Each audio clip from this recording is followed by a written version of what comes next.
Subscribe to our channel and press the bell icon to never miss an update. Hi everyone, my name is Nausheen and I have secured All India Rank 9 in UPSC CSE 2023 examination.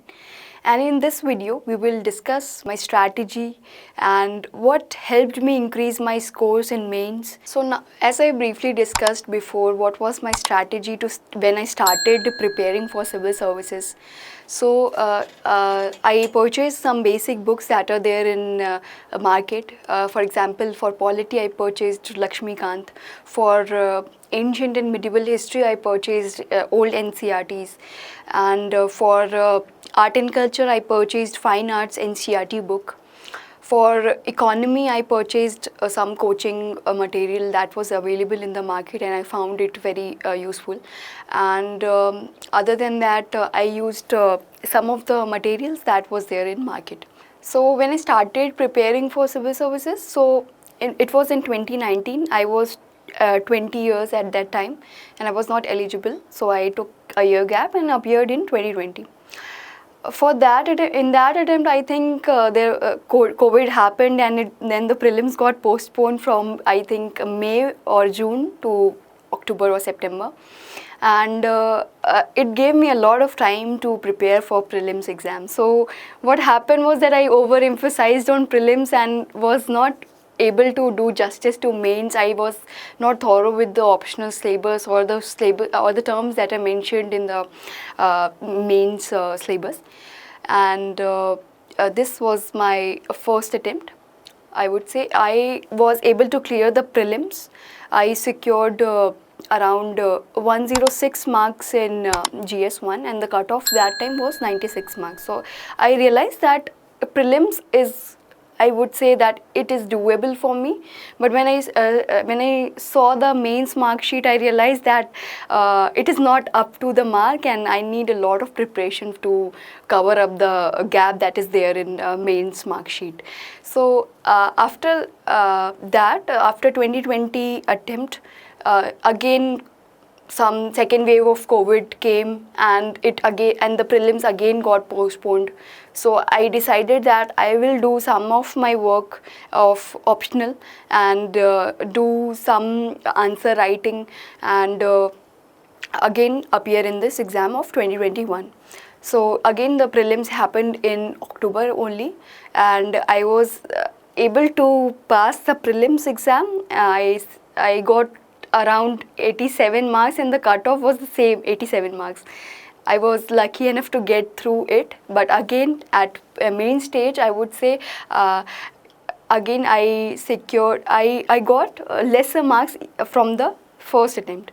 So if I tell you the score of that, it was 654 marks in first attempt. From that 643 marks in second attempt. So you see that it was a lot of it was a draining process for me and my score flunked. I was good at essay in my first attempt. I secured 125 marks and in second attempt it dropped down to 89 marks only. So you can see that it might be counterproductive if you give consecutive attempts. Now we will discuss my strategy in detail. Take this with a pinch of salt because I would start from the very first attempt, how what sources I used and what materials I used. But keep this in mind that I was not able to clear main stage and I scored around 100 marks less than the cutoff. So this would be about my basic books and notes that I used. So I'll be sharing my book list and strategy, although it is common with other toppers. So I would like to add some of the materials that I used और जो थोड़े से अलग हैं वो भी मैं add करने की कोशिश करूँगी. बाकी तो बुक लिस्ट सबकी ऑलमोस्ट कॉमन ही होती है. कुछ इसमें चेंजेस होते हैं कि जो NCRTs हैं वो CBSE की कुछ लोग यूज़ करते हैं, कुछ लोग तमिलनाडु बोर्ड की यूज़ करते हैं. तो मैं उस चीज़ को अपना जो मैंने यूज़ किया वो चीज़ें मैं आपको बताना चाहूँगी. So starting with polity, I used Lakshmi Kant only and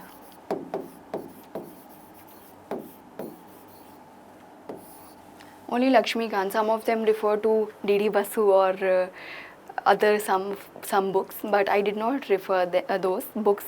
मेरे लिए बस लक्ष्मीकांत ही थी. और मैं कहना चाहूँगी कि जितनी बार आप लक्ष्मीकांत पढ़ते हैं उसमें कुछ ना कुछ नई चीज़ें निकल के आती हैं.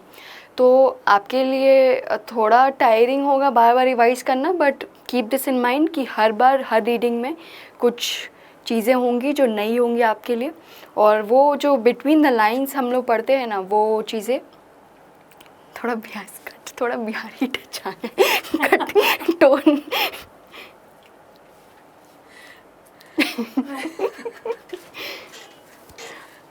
अरे बाबा फ्रॉम गोरखपुर ना. So it is on border only, तो उसमें आ जाता है कभी कभी. खासा सभी घर पे रह के आए तो वो टोन में है अभी. लहजा वापस आ गया. मैं पक्का नहीं दिख रही हूँ ना. नहीं. सारी मेहनत खराब हो जाएगी. नो. ठीक है. तो लक्ष्मीकांत ऐसी बुक है जिसको जितनी बार पढ़ेंगे उतनी बार कोई नई चीज़ें आपके सामने आएंगी. और मुझे लगता है कि जो बिटवीन द लाइंस हम लोग पढ़ते हैं उसको, वो बहुत हेल्पफुल होता है. जैसे मैं एक एग्जांपल देना चाहूँगी कि जो सेशंस ऑफ पार्लियामेंट मेंशन्ड होते हैं उसमें, तो वो लिखा रहता है जब कहीं पे अगर मेंशन्ड है कि एज़ पर द कॉन्स्टिट्यूशन, और या फिर कहीं जनरल मेंशन होता है. तो एक बार 2020 या 2021 में एक क्वेश्चन आया था कि are these sessions mentioned in constitution, ऐसा कोई क्वेश्चन था. तो वो बुक से ही पता चलता है, भले ही वो एक्सप्लिसिटली मेंशन ना हो, बट हम एक आइडिया लगा सकते हैं कि हाँ ये कॉन्स्टिट्यूशन में मेंशन नहीं है. ऐसे ही बहुत सारी जगहों पे लक्ष्मीकांत सफिशिएंट है. ऑल्दो बहुत बार रीडिंग करने के बाद ही याद हो पाती है, तो अच्छे से इसको करना. मेरा ये 4th अटैम्प्ट था, उसमें भी मुझे कई बार कुछ चैप्टर्स में कन्फ्यूजन हो जाती थी, भूल जाता था, आर्टिकल्स भूल जाते थे, या फिर ये भूल जाए कि कौन सिलेक्शन कर रहा है, ये कर रहा है. बहुत सारी चीज़ें हैं जो हर बार पढ़नी पड़ती है लास्ट टाइम तक. आर्टिकल्स में भी कभी भी कन्फ्यूजन होती है. और मैं कहना चाहूँगी कि अगर हम लक्ष्मीकांत अच्छे से पढ़ते हैं तो हमें मेंस में भी फ़ायदा होता है, बिकॉज आर्टिकल्स जो हम याद कर लेते हैं प्रीलिम्स के टाइम पे, वही हम मेंस में भी लिख कर आते हैं. फॉर एग्जांपल फिनेंस कमीशन हो गया, आर्टिकल 280, तो ये सारे आर्टिकल्स हमें हेल्प करते हैं. उसके बाद मैं नेक्स्ट आऊँगी एंशिएंट और मिडिवल पे. Ancient and medieval history. इसके लिए मैंने ओल्ड NCERTs पढ़ी थी. और प्लस इस अटेम्प्ट में मैंने एक नई चीज़ की थी मिडिवल के लिए. मिडिवल में मैं देख रही थी कि जो कुछ क्वेश्चंस जो आ रहे हैं वो NCERT से नहीं हैं, और वो थोड़ी फैक्चुअल नॉलेज डिमांड कर रहे हैं. तो मैंने क्या किया कि लूसेंट के जो मिडिवल वाला सेक्शन था उसको मैंने पढ़ लिया. तो वो हेल्प किया, क्योंकि मैंने देखा था 2021 में, आई थिंक 2022 में भी एक फ़नम क्वेश्चन था कि किस चीज़ से रिलेटेड है, वो भी मेंशन था ल्यूसेंट में. और इस बार भी जो क्वेश्चंस आए थे कि I think it was on some questions they were from Lucent only. तो मुझे लगता है कि अगर फैक्चुअल नॉलेज के लिए you can go with Lucent, but base knowledge would come from NCERTs only. मेरा ऑप्शनल हिस्ट्री है, तब भी मैंने NCERTs को बहुत अच्छे से पढ़ा था. rather than going for very big texts और बहुत बड़ी बुक्स और बहुत लेंदी बुक्स पढ़ने से अच्छा है कि सबसे पहले आप NCERT से शुरू करें. और कुछ लोग मुझसे पूछते हैं कि मतलब ज़्यादा इंटरेस्ट नहीं आता है हिस्ट्री पढ़ने में, तो मैं यही कहूँगी कि एंशिएंट और मिडिवल और modern also, it is like कि आप उसको अपने आसपास देख सकते हैं. आप कोई आर्किटेक्चरल प्लेस विज़िट कर रहे हैं, मॉन्यूमेंट विज़िट कर रहे हैं, तो आप उस नॉलेज को अप्लाई करके देख सकते हैं कि आपके सामने क्या है. लोगों की एथनिसिटीज़, आसपास जो फेस्टिवल्स हो रहे हैं, उनको ट्रेस कर सकते हैं उस बुक की नॉलेज से. तो वो चीज़ें बहुत इंटरेस्टिंग बना देती है सब्जेक्ट को. तो आप थोड़ी सी उसको अप्लाई करने की कोशिश करिए कि वो नॉलेज कहाँ पे आपको दिख रही है सामने. उसके साथ साथ मैं next I will discuss about modern history. Modern history में यूजुअली हम लोग स्किप कर देते हैं NCERT, बट मुझे लगता है कि NCERTs आजकल फिर से वो ट्रेंड में, वो क्वेश्चंस, बहुत सारे जो बेसिक क्वेश्चंस हैं वो NCERT से सॉल्व होते हैं. जैसे for example I think it was there in 2023 paper, Swadeshi movement की डेट मेंशन पूछा था, कुछ ऐसा डेट था एक स्टेटमेंट में, वो डायरेक्ट NCERT से सॉल्व हो रहा था. एक बार कोई शारदा केस आया था एजुकेशन से रिलेटेड 2020 में, that was also there in NCERT only.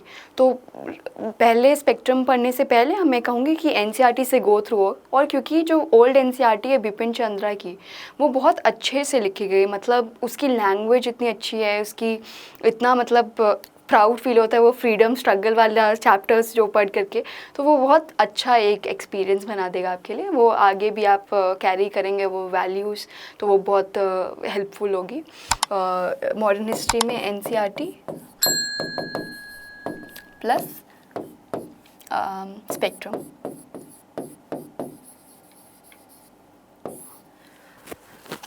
Coming to art and culture.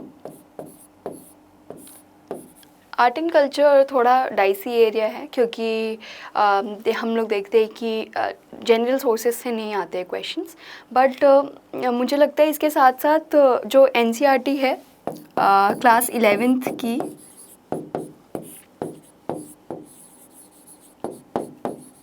Fine arts, वो बहुत बेनिफिशियल होती है, स्पेशली प्रीलिम्स एग्ज़ाम की.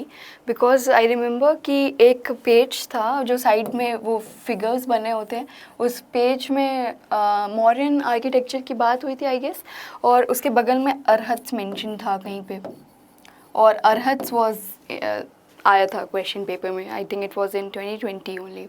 तो उस टाइम पे आया था यहाँ से. तो मतलब बहुत, भले ही थोड़ी सी ब्लैंड बुक लगेगी, बट उसको बहुत इंटरेस्टिंग बना, मतलब वही मैं कह रही हूँ, बहुत इंटरेस्टिंग बना के पढ़ना है. अगर आप चाहें तो कुछ प्लेसेस विज़िट करें ताकि और अच्छे से अंडरस्टैंडिंग हो. क्योंकि उसमें जैसे for example Sanchi stupa mentioned है, तो मैं अपने कॉलेज ईयर्स में वहाँ पे गई थी, तो मुझे बहुत अच्छे से आइडिया होता था कि हाँ ये वो चीज़ है. उस टाइम पे जब मैं कॉलेज में गई थी तो मैं मुझे इतनी नॉलेज नहीं थी उतनी अच्छे से कि मैं अच्छे से अप्रिशिएट कर पाऊँ उसकी आर्किटेक्चरल ब्यूटी. बट उसके बाद जब मैंने इसमें इन्वेस्ट किया, कि मैंने पढ़ा, ये बुक्स पढ़ी, तो बहुत अच्छे से मुझे अच्छा लगा, मतलब अप्रिशिएट कर पाई मैं उस ब्यूटी को.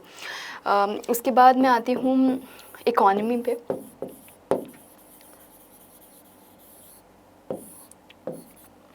इकॉनमी में मैंने एक कोई कोचिंग का लिया था जिसमें बेसिक टर्म्स मेंशन थे, और उसके साथ साथ मुझे, क्योंकि मेरा इकॉनमी में बैकग्राउंड नहीं था और मुझे कुछ टॉपिक्स में थोड़ी कन्फ्यूजन थी, तो मैंने मृणाल सर के जो फ्री लेक्चर्स अवेलेबल हैं यूट्यूब पे, वो मैंने देखे थे.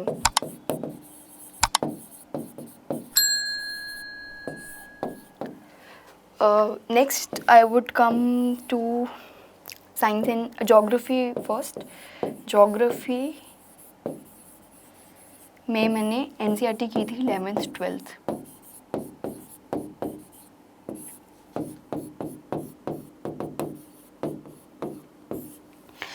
11th 12th की NCERTs स्पेशली जो फ़िज़िकल जोग्राफ़ी 11th क्लास की, वो मैं कहूँगी थोड़ी सी टिपिकल है, मुझे समझ में नहीं आ रही थी शुरू में.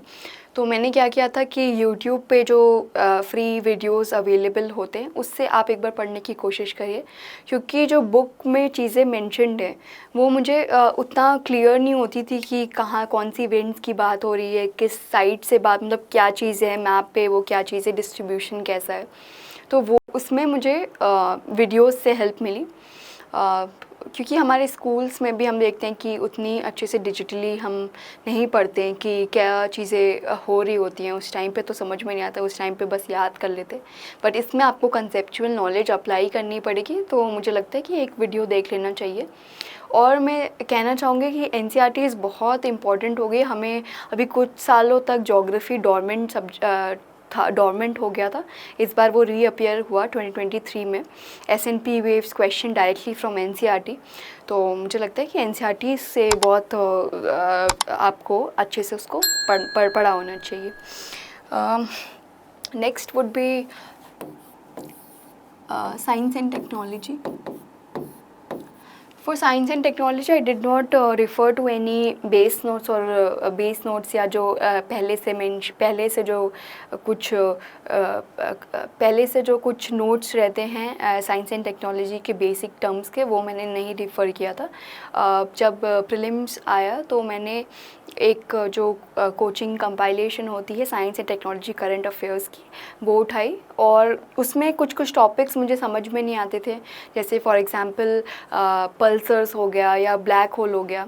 तो उसके लिए मैं क्या करती थी, यूट्यूब पे उस टर्म को सर्च करती थी और उसको मैं देख लेती थी. तो उसका कोई 5-10 मिनट्स का वीडियो, उससे मुझे क्लियर हो जाता था कि हाँ इस चीज़ की बात हो रही है. क्योंकि बहुत मेरा ह्यूमैनिटीज़ था ग्रेजुएशन में और 12th तक साइंस था, बट बहुत सारी चीज़ें मुझे नहीं समझ में आ रही थी कि किस चीज़ की बात हो रही है. सिमिलरली बायोलॉजी वाला जो सेक्शन होता है, बायोटेक्नोलॉजी, नैनो टेक्नोलॉजी, वो सब चीज़ें, जैसे फॉर एग्जांपल टी सेल्स आया था एक बार पेपर में. तो वो सब चीज़ें तभी हो पाती है जब अच्छे से कॉन्सेप्ट क्लियर हो.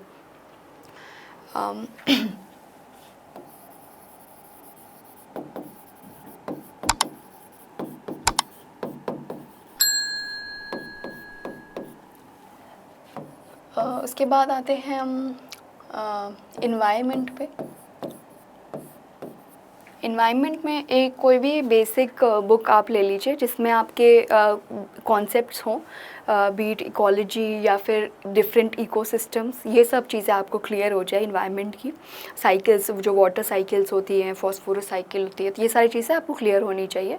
उसके साथ साथ आप देखिए कि उस सोर्स में एक्ट्स मेंशन्ड हैं कि नहीं, लेटेस्ट एक्ट्स जो आए, जो चेंजेस हुए हैं, प्लास्टिक वेस्ट मैनेजमेंट जो रूल्स है उसमें चेंजेस हुए, तो वो सारी चीज़ें भी उसमें इंक्लूडेड होनी चाहिए. तो लेटेस्ट वर्जन ही लेनी है. और उसके साथ साथ मुझे लगता है कि जो इंटरनेशनल कन्वेंशंस हैं वो भी अच्छे से मेंशन होने चाहिए लेटेस्ट तक. जैसे COP28 हुआ, रीसेंट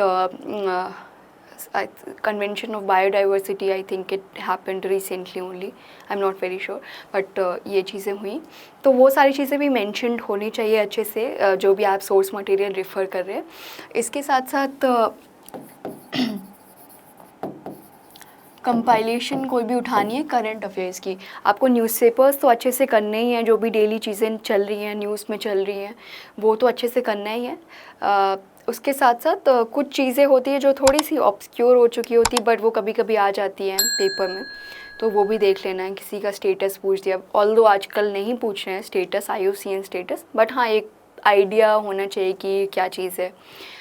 और इन्वायरमेंट में मैं कहना चाहूँगी कि अपना बहुत इंट्यूशन और अपना एक कॉमन सेंसिकल नॉलेज रखनी है पेपर में, क्योंकि CSE और फॉरेस्ट का एक ही प्रीलिम्स होता है. तो बहुत सारे ऐसे क्वेश्चंस होते हैं जो डायरेक्टली फॉरेस्ट, मतलब जो थोड़े से स्पेसिफिक होते हैं एनवायरनमेंट और इकोलॉजी के.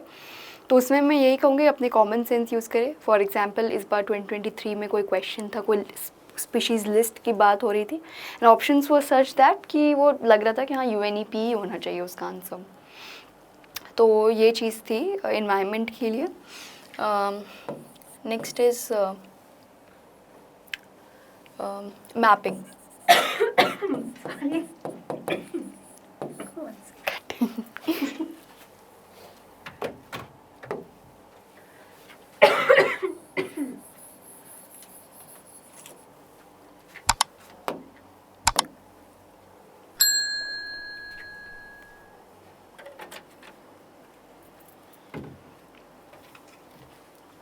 Please continue. Yeah. Talking about mapping section. Mapping and IR I would say was my strength. Maps मैंने बहुत अच्छे से किए थे. मैं क्या करती थी, एटलस लिया और continent wise I use to study them. Continent में जो फिज़िकल फीचर्स हैं, जैसे फॉर एग्जांपल आजकल एक बार आया था क्वेश्चन 2020 में, Zambezi river in which basin does it flow, किस ओशन में आके गिरती है, ऐसा कुछ क्वेश्चन था. तो वो सारी चीज़ें मेरी क्लियर थी क्योंकि मैंने कॉन्टिनेंट वाइज स्टडी किया था. उसमें मार्क किया, अपना मैप लिया, उसमें मार्क किया कि हाँ ये चीज़ें यहाँ पर है। जैसे फॉर एग्जांपल नॉर्थ अमेरिका उठाया तो जो माउंटेन्स हैं वो कहाँ पे हैं, कौन सी रिवर्स हैं उस कॉन्टिनेंट में जो फ़्लो करती हैं, ऐसे करते करते सारे कॉन्टिनेंट्स किए। ये तो वर्ल्ड मैपिंग की बात हो गई। उसके बाद इंडियन जो मैपिंग होती है वो, उसमें क्या किया था कि जैसे रिवर्स के ट्रिब्यूटरीज वगैरह पूछते हैं, कुछ माउंटेन रेंजेस के बारे में पूछते हैं, तो मैंने क्या किया था कि जैसे कोई एक रिवर उठाया, फॉर एग्जांपल ब्रह्मपुत्र उठाया, तो ब्रह्मपुत्र के मैं कि ट्रिब्यूटरीज याद करने की ट्रिक जो है, I use to search on YouTube. तो कुछ चैनल्स हैं वो ट्रिक से याद कराते हैं, तो उस ट्रिक को अपने ही मैप में साइड में लिख लिया। और अगर मैं शेड्यूल अपना मैं आगे शेयर करूँगी, तो शेड्यूल में मैं ऐसा रखती थी कि जब प्रीलिम्स के जो 3 महीना है उसमें मैं half an hour daily map को दूँ। तो ऐसे करते करते मैं डेली 3 महीने मैं मैप्स पढ़ती थी। इंडिया मैपिंग होगी, और plus we have to do places in news. Places in news आप न्यूज़पेपर से देख सकते हैं। जैसे 2020 वाले में क्वेश्चन पेपर में since Jammu Kashmir was in news because of reorganisation and also some LAC issues that was taking place, तो वो एरिया बहुत इम्पॉर्टेंट था। तो उसमें कुछ आया था कि सियाचिन के किस साइड पे कुछ फीचर पूछा था, तो वो न्यूज़ से ही पता चल रहा था। तो उस जो भी चीज़ न्यूज़ में चल रही है, for example presently Israel Palestine is in news, Russia Ukraine is in news, Maldives वाला इंडियन ओशन का एरिया इज़ इन न्यूज़, तो वो जो भी न्यूज़ में चल रहा है ना, उसको अच्छे से मैप करना है, ठीक है। वो पूरा एरिया मैप करना है कि कौन से आइलैंड्स कहाँ पे हैं, उसकी सीक्वेंस याद करने के लिए कोई ट्रिक बना लो कि रेड सी के आसपास जो भी फीचर्स हैं उसको याद करो। आई थिंक नाइल रिवर की ट्रिब्यूटरीज़ हैं, उसमें भी कुछ कुछ चीज़ें हैं वो याद करनी है। तो ऐसे करके कुछ अपनी ट्रिक्स डेवलप करनी है। और कुछ कंपाइलेशंस जो लास्ट में अवेलेबल होते हैं IR के, वो आपको गो थ्रू करने हैं। उसमें जो प्लेसेस इन न्यूज़ थी उसको भी अच्छे से मैप करना है। उन मैप्स को हम एक साथ कंपाइल करके भी रख सकते हैं ताकि रिवीजन में आसानी हो, क्योंकि मैप से क्वेश्चंस बढ़ रहे हैं और कुछ चीज़ें होती हैं जो कॉमन होती हैं, भले ही बहुत साल हो चुके होते हैं, लेकिन तब भी वो प्लेस उसी लिए ही जानी जाती है। जैसे सोमालिया सिविल, उसमें शायद इस बार जो क्वेश्चन आया था वो ऐसा था कि लग रहा था हाँ सोमालिया ही आंसर होना चाहिए। एग्जैक्ट आंसर मैं कहूँगी कि बहुत कम लोगों को पता होता है। You have to apply your common sense. Last I would like to conclude with this कि आपको अगर ये वीडियो यूज़फुल लगे तो प्लीज़ शेयर करें अपने कम्युनिटी में। और जैसा मैंने बताया कि that I would be connecting with you people if as a personal guidance in history optional. I would try my best to be a very useful person इस इंस्टीट्यूट के लिए और आपके लिए।